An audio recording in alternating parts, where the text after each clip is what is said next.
Okay, hello everyone, welcome to my channel Chemzone developing scientific approach. इस video में बात करें डिस्कवरी ऑफ प्रोटॉन की। तो चलिए स्टार्ट करते हैं।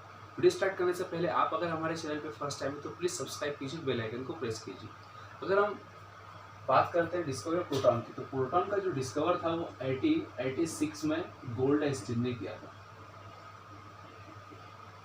क्या कहा मैंने कि हमारा जो प्रोटॉन है इसका डिस्कवर 1886 में गोल्डस्टीन ने किया था।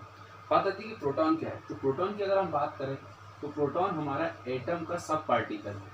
वैसे तो हम जानते हैं कि हमारे एटम के 3 फंडामेंटल या कहीं 3 सब पार्टिकल्स होते हैं, इलेक्ट्रॉन, प्रोटॉन एंड न्यूट्रॉन।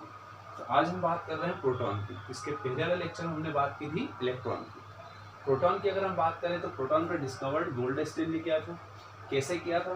तो उन्होंने एक ग्लास की डिस्चार्ज ट्यूब ली थी कुछ इस तरह से, और ग्लास की डिस्चार्ज ट्यूब के अंदर उसने क्या करा था, 2 इलेक्ट्रोड को कनेक्ट करा। कुछ इस तरह से 2 इलेक्ट्रोड लगाए, और इन दोनों इलेक्ट्रोड की अगर हम बात करें तो हाई वोल्टेज का ये इलेक्ट्रोड आपस में क्या थे, कनेक्ट थे। हाई वोल्टेज की बात करें तो 10,000 वोल्टेज लिया इन्होंने, 10,000 वोल्टेज। और इस इलेक्ट्रोड को उसने एनोड कहा, और एनोड को उसने पॉजिटिव कहा, ठीक। तो इस वाले इलेक्ट्रोड को उसने कैथोड कहा। क्या कहा? कैथोड। और कैथोड को उसने नेगेटिव इलेक्ट्रोड कहा, ठीक। क्या कहा मैंने? एक ग्लास की डिस्चार्ज ट्यूब ली। इस ग्लास की डिस्चार्ज ट्यूब में 2 इलेक्ट्रोड लगाए। एक इलेक्ट्रोड को एनोड, सेकंड को उसने कैथोड कहा। एनोड को पॉजिटिव, कैथोड को नेगेटिव इलेक्ट्रोड, और हाई वोल्टेज से उसको कनेक्ट किया। उसके बाद इस ग्लास की डिस्चार्ज ट्यूब में उन्होंने गैस का मिक्सचर लिया। क्या लिया? गैस का मिक्सचर। और अगर हम गैस के मिक्सचर की बात करें तो इन्होंने जो गैस का मिक्सचर लिया वो हमारे पास था इनर्ट गैस का। किसका था? इनर्ट गैस का मिक्सचर लिया, ठीक है। ग्लास की डिस्चार्ज ट्यूब में काय का मिक्सचर लिया उन्होंने? गैस का मिक्सचर लिया। क्यों लिया? ताकि हम वहां पर एटम को देख सके, और एटम का पार्टिकल फिर क्या देखने को मिलेगा हमें? प्रोटॉन, ठीक है।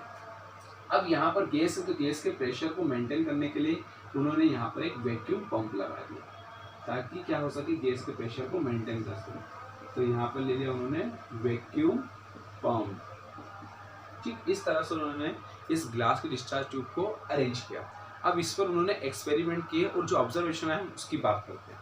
फर्स्ट उन्होंने देखा कि जैसे इलेक्ट्रिसिटी को पास करते हैं तो एनोड इलेक्ट्रोड से कुछ रेज निकलना स्टार्ट होती है। कहाँ से? एनोड इलेक्ट्रोड से, इस तरह से। तो एनोड इलेक्ट्रोड से कुछ रेस क्या हो रही है, निकलना स्टार्ट। तो उन्होंने जब एनोड इलेक्ट्रोड को फोकस किया, देखिए इलेक्ट्रॉन की अगर हम बात करें तो इलेक्ट्रॉन का जो डिस्कवर्ड था वो जे थॉमसन ने किया। किसने किया? जे थॉमसन ने। और जे थॉमसन ने इस एक्सपेरिमेंट को भी यूज किया था, और इस एक्सपेरिमेंट को उसने जब किया था तो उसने केवल कैथोड पर फोकस किया था। इसी तरह से गोल्डस्टीन ने भी किस पर फोकस किया? केवल एनोड इलेक्ट्रोड पर फोकस किया। किसके ऊपर? एनोड इलेक्ट्रोड पर। तो जे थॉमसन ने इलेक्ट्रॉन के डिस्कवर्ड के लिए कैथोड इलेक्ट्रोड पर फोकस किया, और गोल्डस्टीन ने प्रोटॉन के डिस्कवर्ड के लिए एनोड को फोकस किया। और उन्होंने देखा कि जैसे हम इलेक्ट्रिसिटी को पास करते हैं तो एनोड से कुछ रेज निकलना स्टार्ट होती है। तो देखिए ये था हमारा एनोड इलेक्ट्रोड। तो एनोड से निकलने वाली रेज क्या होगी? आपकी एनोड रेज होगी। क्या होगी? Anode rays. तो एनोड इलेक्ट्रोड से निकलने वाली रेज होगी आपकी एनोड रेज, ठीक है। तो उन्होंने क्या ऑब्जर्व किया? तो फर्स्ट पॉइंट की अगर हम बात करते हैं तो फर्स्ट पॉइंट था उनका कि हमारा जो एनोड रेज है, एनोड रेज ये ट्रेवल करती है। क्या करती है? ट्रेवल करती है। कैसे? तो उन्होंने कहा anode rays travel in straight line. कैसे ट्रेवल करती है? उन्होंने कहा कि ये स्ट्रेट लाइन में ट्रेवल करती है, स्ट्रेट लाइन में ट्रेवल करती है। फर्स्ट पॉइंट क्या हुआ है? उन्होंने जब इसके अंदर लाइट पास की तो उन्होंने देखा कि एनोड से कुछ रेज निकल रही है, जिसको उन्होंने एनोड रेज कहा, और ये एनोड रेज स्ट्रेट लाइन में ट्रेवल करती है। तो एनोड रेज जब स्ट्रेट लाइन में ट्रेवल करती है तो उन्होंने इसको प्रूफ करने के लिए क्या किया, यहाँ पर एक ऑब्जेक्ट रखा। क्या रखा? एक ऑब्जेक्ट, एक मेटल की प्लेट रखी उन्होंने। और उन्होंने इस मेटल की प्लेट को रखने के बाद ये ऑब्जर्व किया कि जैसे ही ये एनोड रेज इस मेटल की प्लेट पर आती है तो इस मेटल की प्लेट की जो शेडो है वो इस जगह पर बनेगी, या कहे कि कैथोड पर उसकी शेडो बन रही है, ठीक है। क्या कहा? एनोड रेस जब इस ऑब्जेक्ट पर इंसिडेंट होगी तो इस ऑब्जेक्ट की जो इमेज है, जो शेडो है, वो कहाँ बनेगी? कैथोड इलेक्ट्रोड पर बनेगी। इसका मतलब ये हुआ कि हमारे जो एनोड की जो रेज है वो स्ट्रेट लाइन में ट्रेवल करेंगे। ठीक है, एक और बात, ये जो ऑब्जेक्ट आपने रखा है, इस ऑब्जेक्ट की अगर हम बात करें तो एनोड रे जैसे उस पर स्ट्राइक होती है, उसकी शेडो कहाँ बन रही है? कैथोड पर, मतलब जस्ट अपोजिट टू एनोड के। तो इससे पता चलता है कि एनोड जो रेज है वो ट्रेवल करती है स्ट्रेट लाइन में। इस पॉइंट को आप लिखें। सेकेंड पॉइंट क्या है? सेकेंड पॉइंट ये है कि हमारा जो ये एनोड रेज है, या कहें कि एनोड से निकलने वाली जो रेज है, एनोड रेज, ये हमारे कंसिस्ट ऑफ मटेरियल पार्टिकल, मतलब मेटल पार्टिकल की बनी हुई। तो एनोड जो रेज है वो क्या है? Consist of material particle. किसकी बनी है? मटेरियल पार्टिकल की बनी है। अब इसके लिए उन्होंने क्या करा? इसके लिए उन्होंने इस ऑब्जेक्ट को हटाया इस पाथ के अंदर से और यहाँ पर एक लाइट व्हील पेडल रख दिया। क्या रख दिया?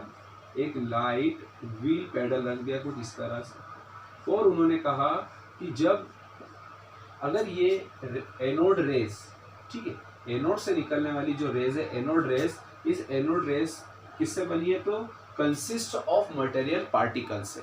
और पार्टिकल से अगर बनी है तो ये एनोड रेस जैसे इसको स्ट्राइक करेगी इस लाइट व्हील पेडल को, ये क्या हमारा एक लाइट व्हील पेडल है, तो ये लाइट व्हील पेडल क्या होगा? रोटेट होना स्टार्ट होगा।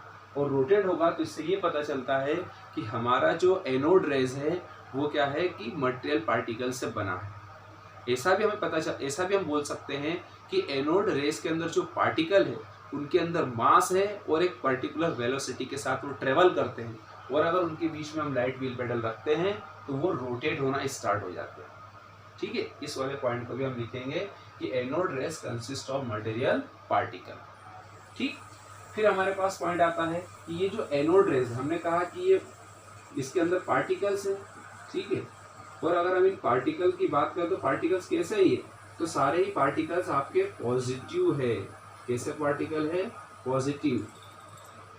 और पॉजिटिव पार्टिकल होने की वजह से अगर हम बात करें तो देखिए, अब आप एनोड पर कौन सा चार्ज है? तो हम कहेंगे पॉजिटिव चार्ज है। और कैथोड पर कौन सा चार्ज है? तो आप कहेंगे नेगेटिव चार्ज। तो एक इलेक्ट्रोड पर पॉजिटिव चार्ज है और दूसरे इलेक्ट्रोड पर नेगेटिव चार्ज है। तो पॉजिटिव इलेक्ट्रोड से निकलने वाली रेस मतलब एनोड रेस, और उस एनोड रेस में कौन सा पार्टिकल है? पॉजिटिव पार्टिकल है। वो किसकी तरफ ट्रेवल कर रहे हैं? Towards anode. इसका मतलब पॉजिटिव इलेक्ट्रोड नेगेटिव इलेक्ट्रोड की तरफ अट्रैक्ट हो रहे हैं। तो निकलने वाली रेस में जो पार्टिकल्स होंगे वो भी क्या होंगे? आपके पॉजिटिव होंगे। और किसकी तरफ अट्रैक्ट करेंगे? वो नेगेटिव इलेक्ट्रोड की तरफ अट्रैक्ट होंगे। ठीक है, फिर हमारे पास आता है, इसकी वजह से हमें ये पता चलता है कि हमारा जो एनोड है उसके अंदर जो पार्टिकल्स है वो कैसे हैं? पॉजिटिव है। एक और बात ध्यान रखना, आप सभी जानते हैं कि हमारा जो सेम चार्ज होते हैं यदि, तो वो एक दूसरे को क्या करते हैं? रिपेल करने का काम करते हैं। अपोजिट चार्ज होंगे तो एक दूसरे को क्या करेंगे? वो एक दूसरे को वो अट्रैक्ट करने का काम करते हैं। तो वही कंसेप्ट यहाँ पर भी है कि ये अपोजिट चार्ज है, पॉजिटिव और नेगेटिव, तो ये इधर ट्रेवल करेगा, उसी तरह से ये वाले पार्टिकल्स भी इसकी तरफ ट्रेवल करेंगे। ठीक है, तो ये होता है। एक और पॉइंट जो आप लिखेंगे, मैंने लिख रहा हूँ, थर्ड पॉइंट ये है कि या आप कहें कि नेक्स्ट पॉइंट, थर्ड पॉइंट का आप लिख लें कि हमारा जो एनोड रेस है पॉजिटिव पार्टिकल की तरह, एनोड रेस के अंदर जो पार्टिकल्स है वो पॉजिटिव है। और पॉजिटिव पार्टिकल्स की बात करें तो उसको उन्होंने प्रोटॉन कहा और उसके ऊपर एक उन्होंने प्लस चार्ज दिया। ठीक, फोर्थ पॉइंट आप लिखेंगे कि अगर हम इस एनोड रेस की बात करें या ग्लास के डिस्चार्ज ट्यूब पर अगर हम अप्लाई करते हैं इलेक्ट्रिक और मैग्नेटिक फील्ड, तो ये रेस जो होती है वो डिफ्लेक्ट होती है। ठीक है, क्या होता है कि जब हम इस इंस्ट्रूमेंट पर अगर हम इलेक्ट्रिक और मैग्नेटिक फील्ड अप्लाई करते हैं तो जो हमारी एनोड रेज है वो क्या होगी? डिफ्लेक्ट होती है। ठीक है, एक और पॉइंट है फोर्थ नंबर या कहें कि फिफ्थ नंबर का पॉइंट, कि जैसे ही अगर हम बात करें पेनेट्रेट पावर की, तो हमारा जो कैथोड होता है उसका पेनेट्रेट पावर ज़्यादा होता है एज कम्पेयर टू एनोड की। तो पेनेट्रेट पावर हमारा एनोड का कम होता है और कैथोड का ज़्यादा होता है। पेनेट्रेट पावर का मतलब है कि जो भेदन क्षमता होती है वो कैथोड की ज़्यादा होती है। कैथोड इलेक्ट्रोड की जो रेस होती है, कैथोड रेस उसकी ज़्यादा होती है, और एनोड इलेक्ट्रोड की जो एनोड रेस है उसकी पेनेट्रेट पावर कम होती है। तो ये दो पॉइंट आप लिखेंगे, मैंने लिखा। अब बात आती है कि ये पार्टिकल्स कैसे हैं? आपके पॉजिटिव पार्टिकल्स हैं। अगर हम पॉजिटिव पार्टिकल्स की बात करें तो पॉजिटिवली जो चार्ज पार्टिकल्स होते हैं उनका जो यूनिट पॉजिटिव चार्ज होता है, क्या होता है, यूनिट पॉजिटिव जो चार्ज है इसकी वैल्यू कितनी है 1.602 इंटू 10⁻19 कूलम। और अगर हम इसके मास की बात करें तो मास जो होता है वो इक्वल होता है इसके 1.672 इंटू 10⁻24 ग्राम अप्रोक्सीमेटली ये इक्वल होता है हमारे हाइड्रोजन एटम के। सो इस तरह से भी हम कर सकते हैं कि हमारा जो प्रोटॉन है उसकी जो पॉजिटिवली चार्ज की वैल्यू क्या है तो ये रही, और उसका जो मास है किसके अप्रोक्सीमेटली इक्वल माना जाता है हाइड्रोजन एटम के, तो ये सब हम देख सकते हैं। तो इस तरह से हमारा क्या होता है, प्रोटॉन का डिस्कवर्ड होता है। तो प्रोटॉन का डिस्कवर्ड किसने किया, एक बार वापस से देखिए। प्रोटॉन का डिस्कवर 1886 में गोल्डस्टीन ने किया।